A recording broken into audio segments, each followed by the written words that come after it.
الميريا يحرج الريال في عقر داره وبين جماهيره، ولولا تدخل لاعب ريال مدريد الثاني عشر لكانت النقاط الثلاث بحوزة تركي آل الشيخ لأول مرة في الدوري هذا الموسم، قبل أن يصفر الحكم تقدم الميريا بالهدف الأول ليعود ويصدم الجميع بتقدمه قبل نهاية الشوط الأول بالهدف الثاني.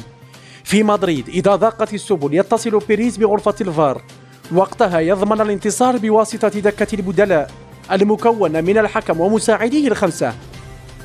إذا سقطت بقرة في بوركينا فاسو فسيحتسبها الحكم ضربة جزاء لصالح فينيسيوس جبرا للخواطر في البرنابيو. الحكم أضاف يوم الاثنين كوقت بدل ضائع حتى يضيف فريقه ريال مدريد هدف الفوز ويسرق المباراة. في كل انتصار يحققه أنشيلوتي والريال يزيد الجدل حول التحكيم الذي خلق ليكون مع ريال مدريد في كل بطولة. الابن العاق لريال تحكيم أريباس الذي أحرز هدف الميريا الثالث، والذي ألغي بداعي أن اللاعب لا يجوز له التسجيل ضد فريقه السابق، وصرح بعد المباراة قائلا: الحمد لله لأنه لم يتم طردي بعدما خرقت القانون وسجلت في مرمى فريقي السابق.